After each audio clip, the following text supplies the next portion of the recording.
Hello बच्चों, welcome back to DP sir classes. आज की क्लास में हम आपको एचबीएससी का प्रैक्टिस पेपर करवाने वाले, ठीक है, जो कि क्लास 12th मैथ के लिए करवा रहे हैं हम, ठीक है। तो चलिए स्टार्ट करते हैं आज की क्लास को क्वेश्चन नंबर 1 के साथ। तो देखिए क्वेश्चन नंबर 1 क्या कह रहा है कि let R be the relation in set N set है और रिलेशन दे रखा है ए बी का a equal to b minus 2, जहाँ पर b की वैल्यू ग्रेटर देन 6 है। तो चूज़ द करेक्ट आंसर। देखिए बहुत ही सिंपल सा क्वेश्चन है। क्वेश्चन ये कह रहा है कि a equal to b minus 2 है और b की वैल्यू क्या होनी चाहिए, हमेशा ग्रेटर देन 6 होनी चाहिए। तो इसका मतलब ये है कि अब ऑप्शन देखिए, आप इस ऑप्शन से ही आप क्वेश्चन को कर सकते हो। b की वैल्यू ग्रेटर देन 6 होनी चाहिए और कंसेप्ट ऐसा है a और b, यानी कि सेकंड टर्म 6 से बड़ी होनी चाहिए। तो बताइए इसमें सेकंड टर्म में 6 से बड़ा है नहीं, तो ये तो ऑप्शन पहले ही गलत हो गया।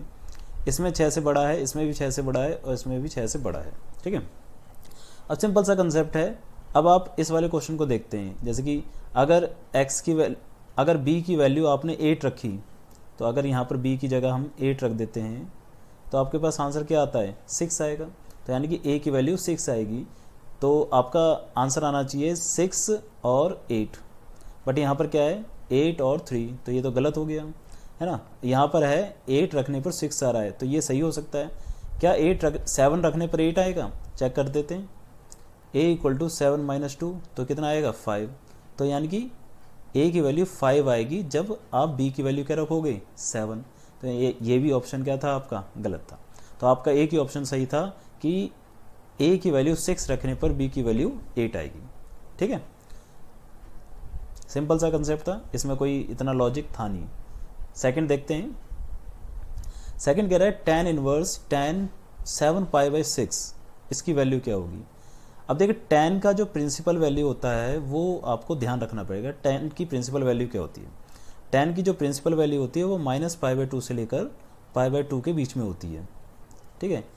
तो -π/2 और π/2 का मतलब क्या हो गया, -π/2 का मतलब है इधर और π/2 का मतलब है इधर। मतलब जो वैल्यू होती है tan की वो फोर्थ क्वाड्रेंट और फर्स्ट क्वाड्रेंट में होती है। फोर्थ क्वाड्रेंट में जो वैल्यू होती है वो नेगेटिव की होती है और फर्स्ट क्वाड्रेंट में जो होती है वो पॉजिटिव होती है। अब आपको ये देखना है कि क्वेश्चन क्या दे रखा है। क्वेश्चन दे रखा है tan inverse tan 7 pi by 6। 7 pi by 6 को अगर नॉर्मली देखा जाए कि डिग्री में क्या होता है, तो पाई बाई 6 को तो हम लिखते हैं 30 और उसे 7 से मल्टीप्लाई कर दिया, तो इसे 7 से मल्टीप्लाई कर देंगे तो ये हो जाएगा 210 डिग्री। अब 210 डिग्री कहाँ होगा, यहाँ पर होता है 180 डिग्री, तो 210 डिग्री यहाँ पर होगा, जो कि 180 के साथ कितने डिग्री का एंगल बना रहा होगा, 30 डिग्री का। तो देखिए अब ये चेक करना है आपको कि इस थर्ड क्वाड्रेंट में tan की वैल्यू पॉजिटिव होती है या नेगेटिव होती है। तो थर्ड क्वाड्रेंट में tan की वैल्यू होती है पॉजिटिव। अब आपको क्या करना है, इसी चीज़ को देखना है कि पॉजिटिव tan की और कहाँ होती है। तो tan की वैल्यू पॉजिटिव होती है आपकी फर्स्ट क्वाड्रेंट में। देखो अगर नेगेटिव होता तो हम फोर्थ क्वाड्रेंट में जाते, और अगर पॉजिटिव है तो हम कहाँ जाएंगे, फर्स्ट क्वाड्रेंट में जाएंगे। तो फर्स्ट क्वाड्रेंट में जो एंगल यहाँ पर बन रहा है ना 30 डिग्री का, वही एंगल आप इधर बनाओगे 30 डिग्री का। तो मतलब सिंपल सा कंसेप्ट है कि tan 7 पाई बाई 6 जो है, यानी कि tan 210 जो है tan 30 के बराबर होता है। तो आप इसे डायरेक्टली लिख सकते हो tan 30। देखिए ट्रिक इसलिए समझाया जा रही है क्योंकि ये 1 नंबर का क्वेश्चन है ना, तो ज़्यादातर आप ट्रिक समझने की कोशिश करना क्योंकि MCQ क्वेश्चन है। तो अब क्या होता है कि tan इनवर्स और tan थीटा, ये दोनों आपस में जब एक साथ आ जाते हैं तो वैल्यू बचती है सिर्फ थीटा की, तो वैल्यू आ जाएगी π/6। तो इसमें आंसर आ जाएगा आपका π/6, यानी कि ऑप्शन नंबर बी, ठीक है। अगला देखते हैं question number third. Question number third ये कह रहा है कि a अगर ये है tan theta cot theta minus cot theta tan theta, तो a plus a dash equal to 2i हो, तो थीटा क्या होगा। तो देखिए सिंपल सा कंसेप्ट है, a plus a dash equal to 2i। a तो हमारे पास दे ही रखा है क्वेश्चन में, tan theta minus cot theta cot theta और tan थीटा। a डैश में क्या करते हैं, a डैश में रो को कॉलम में कन्वर्ट कर देते हैं, मतलब इस तरीके से हो जाएगा कि ये वाली रो है वो ऐसे हो जाएगी, ठीक है ना। तो tan थीटा और cot थीटा है, तो इधर आ जाएगा tan थीटा और नीचे आ जाएगा cot थीटा, और ये जो माइनस cot थीटा है वो इधर आ जाएगा और इधर tan थीटा हो जाएगा। इस तरीके से हो जाएगा भाई, ठीक है। अब इक्वल टू में 2i का मतलब है आइडेंटिकल मैट्रिक्स, यानी कि 1 0 0 1। अब क्या है कि दोनों आपस में प्लस होके किसके बराबर होंगे, देखो 2 अगर अंदर मल्टीप्लाई हो गया तो 2 इस तरीके से हो जाएगा, 2 0 0 2 इस तरीके से हो जाएगा। तो देखो इधर क्या है, फर्स्ट टर्म देखो क्या है tan थीटा, इधर भी क्या है फर्स्ट टर्म tan थीटा, तो tan theta plus tan theta equal to किसके बराबर होगा, इसके फर्स्ट टर्म के बराबर होगा, यानी कि 2 के बराबर होगा।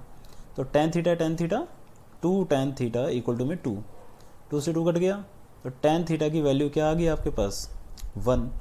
अब tan की वैल्यू 1 कब होती है, थीटा 45 का रखने पर, यानी कि π/4 रखने पर वैल्यू क्या होती है 1 होती है। तो इसका आंसर आ जाएगा π/4, यानी कि ऑप्शन नंबर ए, ठीक है। अगला क्वेश्चन नंबर 4। क्वेश्चन कह रहा है if a matrix A is both symmetric and skew symmetric then, देखिए अब इस क्वेश्चन को आपको समझना होगा कि अगर सिमेट्रिक और स्क्यू सिमेट्रिक अगर आ जाता है तो वो मैट्रिक्स सिर्फ और सिर्फ जीरो मैट्रिक्स होता है ना। जीरो मैट्रिक्स ही क्या होता है, सिमेट्रिक होता है और स्क्यू सिमेट्रिक होता है। हालांकि सिमेट्रिक क्या होता था, सिमेट्रिक का मतलब होता था कि a dash equal to a के बराबर आ जाए, और स्क्यू सिमेट्रिक का मतलब क्या होता था, a डैश माइनस a के बराबर आ जाए, ठीक है ना। तो हालांकि इससे कोई मतलब नहीं है, क्योंकि अगर 0 0 रखेंगे तो सारी वैल्यू क्या रहेंगी 0, ठीक है। तो एक ऐसा मैट्रिक्स जो कि सिमेट्रिक भी हो स्क्यू सिमेट्रिक भी हो, वो क्या होता है आपका जीरो मैट्रिक्स होता है, ठीक है। अगला देखते हैं क्वेश्चन नंबर 5। बोला if the vertices of triangle 1 0 6 0 4 3 then by using determinant its area is.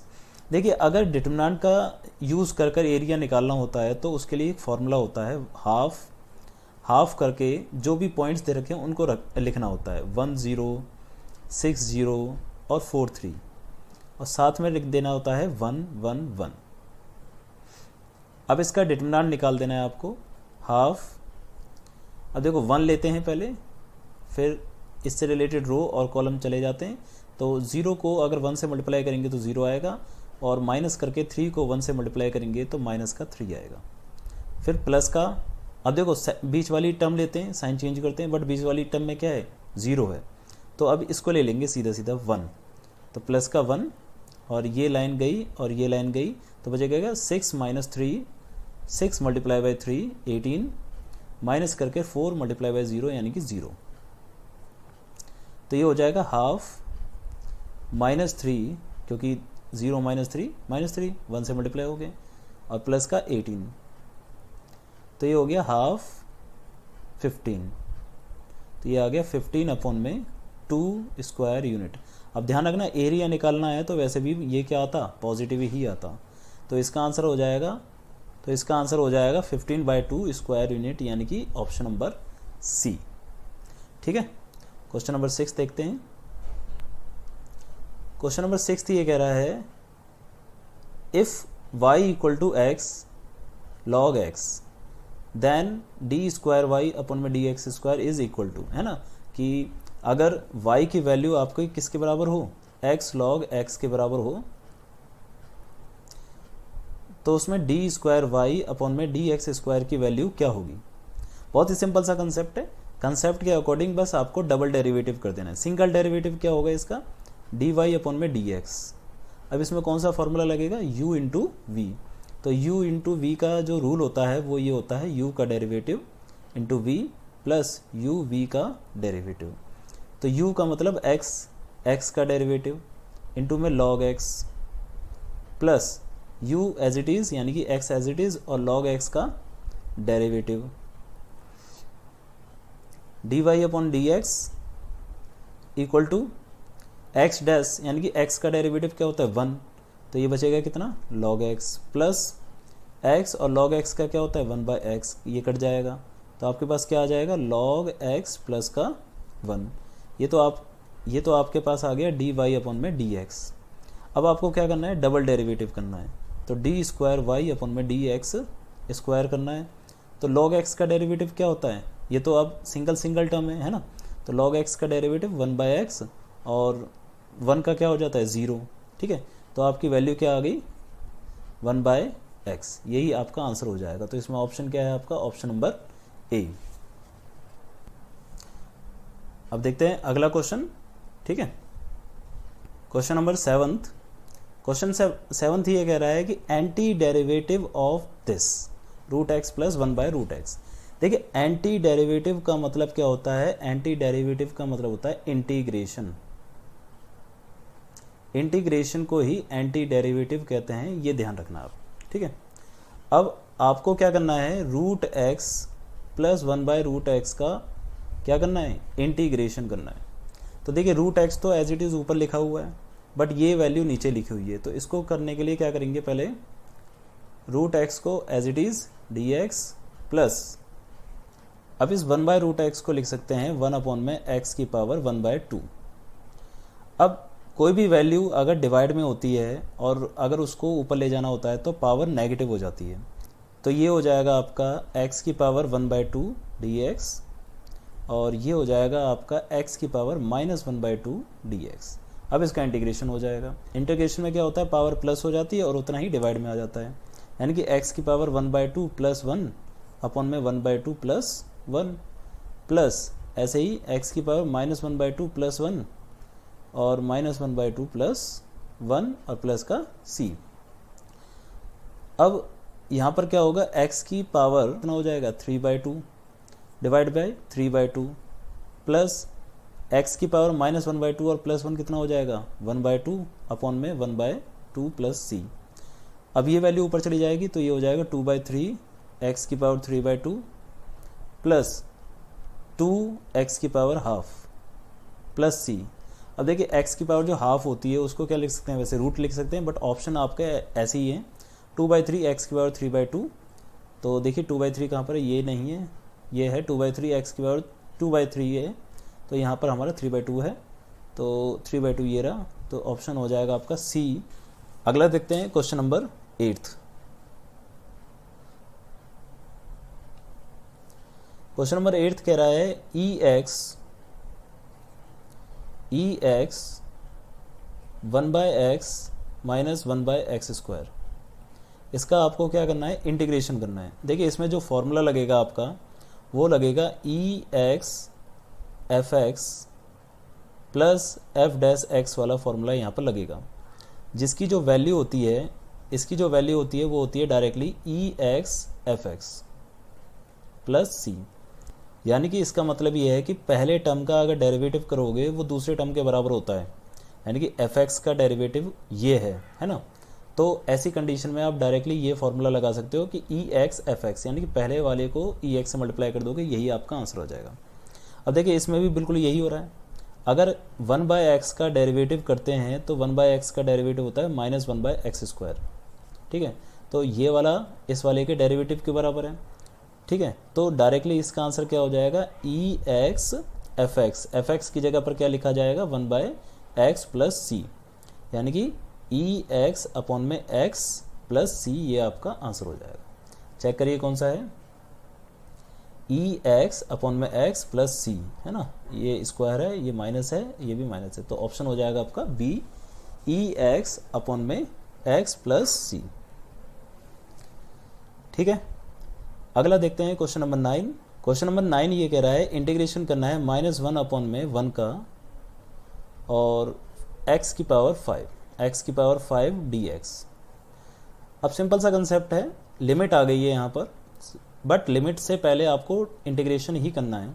तो इंटीग्रेशन करते हैं इसका, x⁶ हो जाएगी और डिवाइड बाय 6 और पावर ऐसे लिख दी जाती है। अब करना क्या होता है, इस वाली पावर को हम कहते हैं b और इस वाली पावर को कहते हैं हम a, या लोअर लिमिट और इसको अपर लिमिट। सबसे पहले अपर लिमिट को इसमें पुट किया जाता है, तो यानी कि सबसे पहले आप क्या करोगे, 1 को पुट करोगे, तो 1 की पावर जो 6 होगी वो तो 1 ही रहेगी, अपॉन में 6, फिर बीच में लगाया जाता है माइनस, फिर आप रख रहे हो -1 को, तो -1 की पावर 6 कितनी हो जाएगी, वो भी क्या हो जाएगी 1 ही हो जाएगी, तो ये हो जाएगा आपका 1/6 माइनस इसकी वैल्यू भी 1 हो जाएगी अपॉन में 6, तो वैल्यू कट के आ जाएगी आपके पास 0, तो इसका आंसर आ जाएगा आपका 0। तो ऑप्शन नंबर सी इसका आंसर आपका होगा। ठीक है, बहुत ही सिंपल से कंसेप्ट चल रहे हैं, ज़्यादा टफ क्वेश्चन है भी नहीं ये। अगला करते हैं question number 10th। Question number 10th ये कह रहा है the order of the equation, the order of the differential equation, order निकालना है। तो ऑर्डर का मतलब होता है कितनी बार उसको डेरिवेटिव किया गया है। ठीक है ना, तो देखिए इसमें हाईएस्ट डेरिवेटिव क्या है, डी स्क्वायर वाई अपन में डी एक्स स्क्वायर, तो इसका ऑर्डर क्या हो जाएगा 2, यानी कि इसको कितनी बार डेरिवेटिव किया गया है, 2 बार डेरिवेटिव किया गया है। ठीक है, अगला देखते हैं which substitution can solve a homogeneous differential equation of the form D X upon में D Y equal to H X upon में वाई। देखिए अगर आपके पास कोई भी क्वेश्चन, मतलब होमोजीनियस में 2 प्रकार के क्वेश्चन आते हैं, एक होता है जिसमें y अपॉन एक्स होता है और एक होता है जिसमें x अपॉन वाई होता है। इन दोनों में से कोई भी हो, दोनों को हम क्या मानते थे, v मानते थे। ठीक है, अगर क्वेश्चन के अंदर ये कह रहा है कि x अपॉन वाई वाला कंसेप्ट है, यानी कि ये वाला कंसेप्ट है, तो इसमें क्या होगा कि x की वैल्यू किसके बराबर हो जाएगी, y और v के बराबर हो जाएगी। तो इसका ऑप्शन, इसका आंसर यही होगा कि इसमें सब्सटीट्यूट क्या करोगे कि x की जगह पर y v सब्सटीट्यूट करोगे। ठीक है ना, तो इसका आंसर यही होगा x इक्वल टू में y v। ठीक है, अगला कह रहा है the function F X equal to sine X minus cos X और the function F X equal to sine X minus cos X if x is not equal to 0। Not equal to का मतलब है less than भी इधर ही होगा और more than भी इधर ही होगा। k इक्वल टू, k की वैल्यू x इक्वल टू 0 होगी, मतलब फंक्शन की वैल्यू k होगी कब, जब x की वैल्यू 0 के बराबर होगी। तो हमारे पास 3 चीज़ें चाहिए होती हैं, LHL, RHL और एट पॉइंट, 3 चीज़ें चाहिए होती हैं। ठीक है ना, अब LHL और RHL की वैल्यू सेम रहेगी, यानी कि sign X minus cos x. Limit करते हैं, निकालते हैं LHL लिमिट, अब इसमें x है तो x tend to 0 minus, minus ऐसे लगा देते हैं क्योंकि LHL होता है। फंक्शन कौन सा होगा, sign X minus cos x. Value में x की जगह 0 पुट कर देती हैं, तो साइन 0 माइनस कॉस 0। अब देखिए साइन 0 क्या होता है, साइन 0 होता है 0 और कॉस 0 क्या होता है 1, तो वैल्यू आ गई माइनस का 1।